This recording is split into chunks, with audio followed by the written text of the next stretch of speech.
आज बाबा साहब की 136वीं जयंती है और आप सब लोगों का बहुत बढ़िया इसमें स्वागत रहा और ऐसे ही लगा रहे, चलता रहे। हमारे पूर्व वक्ताओं ने कई बातें आपके सामने रखी हैं, मैं कुछ बातें आपके सामने रखने जा रहा हूँ। साथियों, जब बाबा साहब अम्बेडकर ने एक संविधान लिखा था, 1930 के पहले हमें थूकने का अधिकार नहीं था। ये हमारे लोगों को जानकारी होना चाहिए। अभी हमारे कलराम साहब ने कहा मनुवादी लोग, ये बिल्कुल सही है। मनुवादी लोग जो 5,000 साल से एक कानून बना रखा था,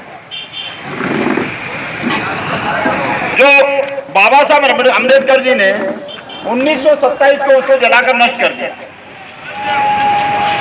भारत के अंदर मनुवादी लोगों ने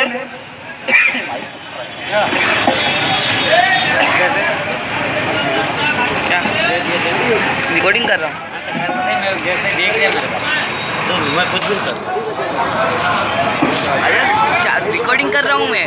अरे तो मैं कुछ भी नहीं कर रहा। अरे तो फोटो तो लो पूरा। 5,000 साल पहले पूरा एक कानून बनाया था। वो कानून 1927 को बाबा साहब अम्बेडकर ने जलाकर नष्ट कर दिया। उस कानून के अंदर मोबाइल को थोड़ा उधर कर। क्या लिखा था वो आज के भारत के मूल निवासियों को जानकारी नहीं है। भारत के अंदर अनुसूचित जाति, जनजाति, पिछड़ा वर्ग, क्रिश्चियन, मुस्लिम, जैन, सिख, ईसाई, बाकी सारे लोग धर्म परिवर्तन लोग हैं।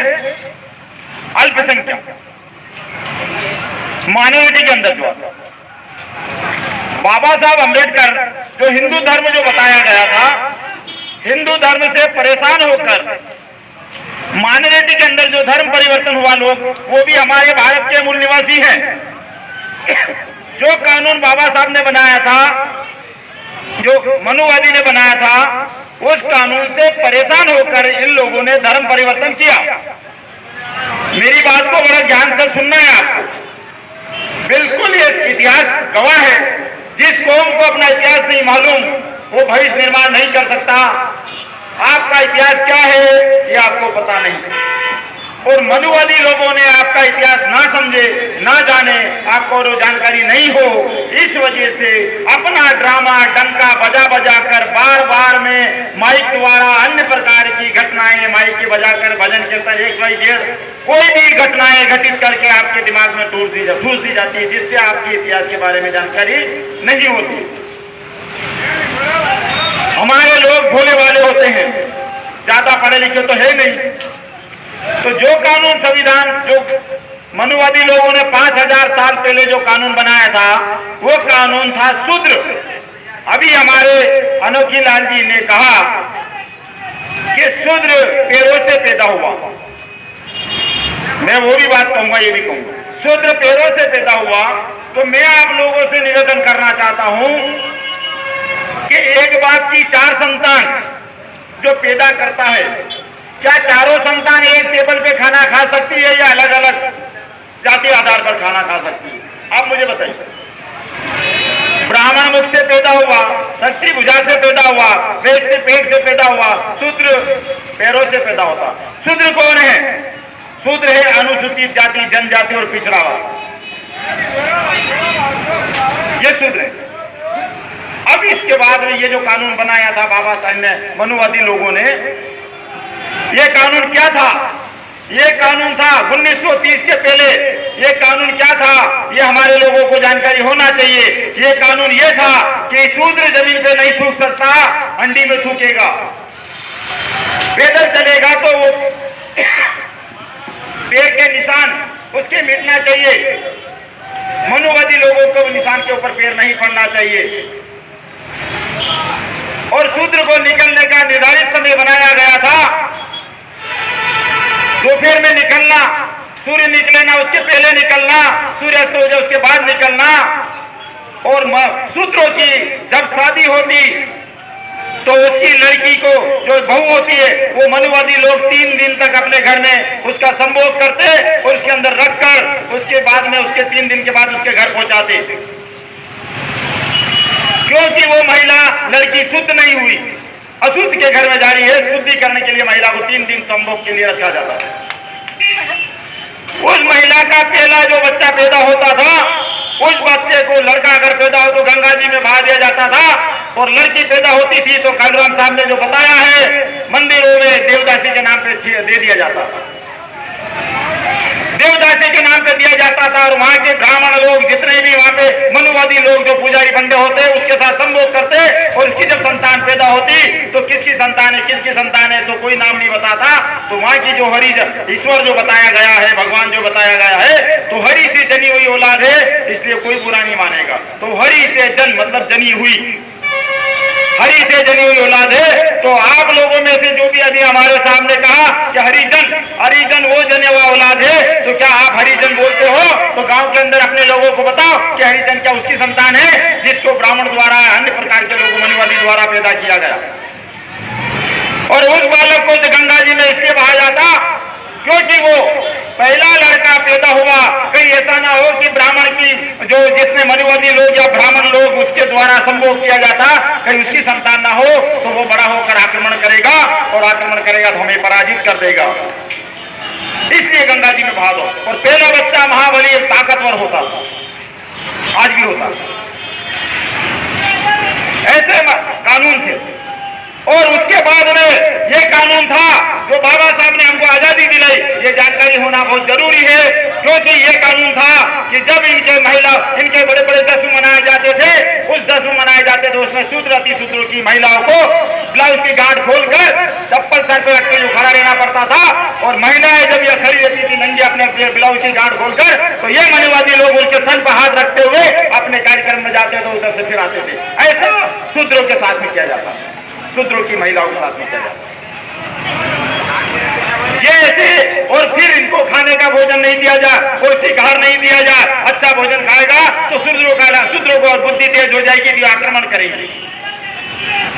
ऐसे ढेर सारे कानून जो बनाए गए थे, तो बाबा साहब अम्बेडकर ने ये संविधान निर्माता हमारे भारत रत्न बाबा साहब अम्बेडकर ने 1927 को अपनी कौम को आजाद कराने के लिए उस कानून को जद दिया उड़ा दी, पूना के अंदर जलाकर।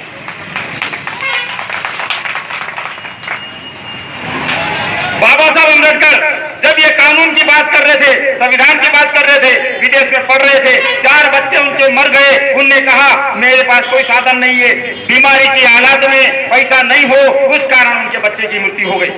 आज उनका एक भी बच्चा नहीं है। पत्नी जब बीमार पड़ी थी, जब बाबा साहब अम्बेडकर वहां आए और उनने कहा रमा तुम्हें क्या हो रहा है? बोले स्वामी मैं बहुत तबीयत खराब है मेरी। बोले पर रमाबाई ने कहा कि बाबा तुम मेरी चिंता मत करना, तुम मेरे देश के जितने बच्चे मेरे 4 मर गए नहीं, मेरे पूरे भारत के 85 करोड़ लोग बच्चे मेरे हैं, 85% बच्चे उनको बचाना।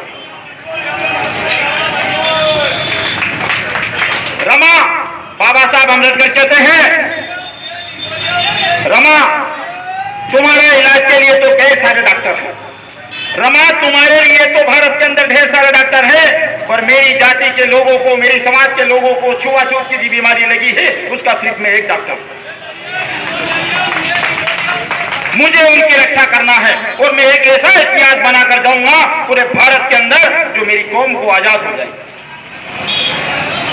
ऐसे बाबा साहब अम्बेडकर ने हमारे देश के अंदर, भारत में नहीं विश्व के अंदर इनका नाम चलता है, और विश्व के अंदर आज पूरे विश्व के अंदर इनकी जयंती मनाई जा रही है।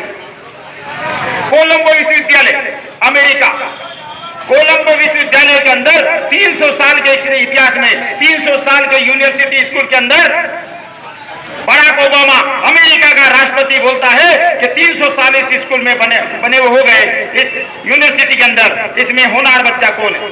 पर मुझे इसका रिजल्ट, उनने रिजल्ट निकाल कर दिया तो पहला बच्चा बाबा साहब अम्बेडकर। उनने कहा बराक ओबामा ने कि भारत के अंदर बाबा Saheb Ambedkar symbol of knowledge, ये ज्ञान का प्रतीक है, भारत के लोगों को इनकी कदर करना ये भारत का भगवान है, इंडियन गॉडफादर। ये बाबा साहब को उनने इतनी बड़ी उपाधि दी और बाबा साहब को सम्मानित करके यूनिवर्सिटी के अंदर उनका बहुत बड़ा स्टैच्यू लगा हुआ। और हमारे देश के अंदर मनुवादी लोग प्रताड़ित करते हैं। भारत के अंदर मनुवादी लोगों ने 6743 जाति बनाई, हमारी 6743 से अंदर के अंदर जाति बनाई और 6743 जाति के अंदर 10 जाति उप बनाई, ताकि हम आपस में फिर भी ना मिल सके। कोई गुजराती को, निमाड़ी को, मेवाड़ी को 10 जाति, पिछड़े वर्ग के 3743 जाति, अनुसूचित जाति के 3000 जाति। तो भारत के अंदर जो भारत के मूल निवासी एक जगह बैठकर खाना खाते थे और आजादी से जश्न मनाते थे और कभी भेदभाव नहीं था इस देश के अंदर, जो सिंधु घाटी की सभ्यता आज भी प्रचलित है और हमारे इतिहास को नष्ट कर दिया गया। वो बात ऐसे करके हमारे बाबा साहब ने हमें अधिकार दिया और ये जो कंडीशन है ऐसे चलती चली जा रही है। पर हमारा समाज आज गुलामी के जंजीरों में जकड़ा हुआ है। जो हमारे बाबा साहब ने जो हमारे बाबा साहब ने हमें अधिकार दिया, संविधान दिया, प्रतिनिधित्व दिया, उनने कहा कि पुणे फैक्ट्री के अंदर बाबा साहब को बोलता है गांधी जी, क्यों गांधी जी, बाबा साहब अम्बेडकर, तुम तो सूट बूट में घूमते हो बढ़िया टाई लगाकर और तुम्हारी समाज तो नंगी भूखी घूम रही है। तो बाबा साहब अम्बेडकर ने कहा कि तुम गांधी जी मेरी कौम को नंगा बनाना चाहते हो और नंगा ही रखना चाहते हो और मैं मेरी कौम को टाई बेल्ट पहनाकर खड़ा करना चाहता हूं। तुम टाई बेल्ट वाले नंगे बन गए मेरी समाज को नंगा करने के लिए, और मैं टाई बेल्ट पहन कर इसलिए जाता हूं कि मेरी समाज मेरी जैसी बनेगी। और आज उन्हीं की देन है तो आज हम टाई बेल्ट पजामा कुर्ता पहन के जब माइक पे बोल रहे हैं। आज प्रतिनिधित्व की बात करते हैं, समाज को उन्हें अधिकार दिया। आज बाबा साहब की वजह से ये जितने भी ड्रामा लोग हैं इनको जानकारी नहीं है, चाय बेचने वाला प्रधानमंत्री बन सकता है। आपने अखबारों में सुना होगा, टीवी में सुना होगा, बोला होगा, एक चाय बेचने वाला प्रधानमंत्री बन सकता है, एक अखबार बेचने वाला अंबानी बन सकता है। तो ये मनुवादी लोग ये क्यों नहीं बोलते कि दरवाजे के बाहर बैठकर पढ़ने वाला आदमी इस देश का संविधान लिख सकता है? बहुत दिन तक नहीं चलेगा, हो गया। एक दिन क्रांति आएगी, आपकी सारी बातें हमारे भारत के मूल निवासी 85 करोड़ लोगों को जानकारी हो गई। फर्क इतना था कि शिक्षा के अभाव में ये लोग समझ नहीं पाए। आज शिक्षित हो रहे, अभी फिर ये शिक्षित की बात आ गई, अभी फिर शिक्षित की बात आई तो मोहन भागवत और इनके शंकराचार्य सब मिलकर 2015 के अंदर एक कानून लागू कर रहे हैं। जो 5000 साल पहले मनुस्मृति कानून था, वो 15 साल के अंदर भारत के अंदर 85% लोग पढ़ लिख कर बुद्धिमान बनने जा रहे हैं। इनको नकेल कसने का काम करना पड़ेगा। तो इंदौर से प्रकाशित हुआ कि 5 साल में फिर आएगा मनुस्मृति कानून और इनके जाति आधार पर काम दिया जाएगा और कोई भी जाति का आदमी दूसरा काम करेगा उसको दंड दिया जाएगा। ये कानून आपके सामने आ रहा है, समझ लो, यहां बैठना भी मुश्किल हो जाए। बहुत सारी बातें साथियों, और जो मैं कह रहा था मैं आपसे और 2 मिनट लूंगा। जो हमारे अनोखी लाल जी ने कहा कि शूद्र पैरों से पैदा होता है, मैंने वो बात रखी। और एक बाप 4 बच्चे पैदा करता है तो एक ही टेबल पे खाना खा सकते हैं। तो जब फिर उनको ये अकल क्यों नहीं कि जब ब्रह्मा जी ने चारों को पैदा किया तो फिर समानता का अधिकार भारत के अंदर क्यों नहीं? फिर छुआछूत जाति आधार एक दूसरे को टोचना, और भारत के अंदर 15% 3% लोग राज कर रहे हैं और 3% ब्राह्मण है और 3% ब्राह्मण, इनका डीएनए 99.5% से एक रूस काला सागर अस्का मोजी से मिलता है। ये यहूदी लोग हैं। भारत में जितने भी विदेश लोग आए चले गए और ये लोग मानसिक गुलाम बनाकर आज तक टिके रहे। अगर हमारे देश में अंग्रेज नहीं आता तो मुगल राज आज भी होता, और अंग्रेज आया तो भारत का इतिहास बदल दिया। बाबा साहब अम्बेडकर ने जन्म लिया और जन्म लेने के बाद में उनको शिक्षा पढ़ने का अधिकार दिया और उनने इस देश के अंदर समानता का अधिकार दिया। अंग्रेज हमारे बीच में चर्चा की जाती है कि अंग्रेज हमारा दुश्मन है, अंग्रेज हमारा दुश्मन है। अगर अंग्रेज नहीं आता तो आज भी मुगल राज होता, आज भी मुगल राज होता, कोई व्यवस्था नहीं होती।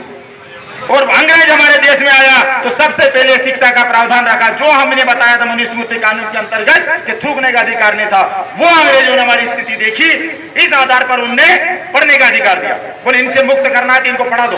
तो भारत के अंदर बड़े बड़े महानगरों में यूनिवर्सिटी और विश्वविद्यालय डाले गए जहाँ पे पढ़ने का अधिकार दिया। उसमें परिवार पढ़ा, बाबा साहब पढ़े और पढ़कर आज इस देश के अंदर गए और हमारा अधिकार लिखा।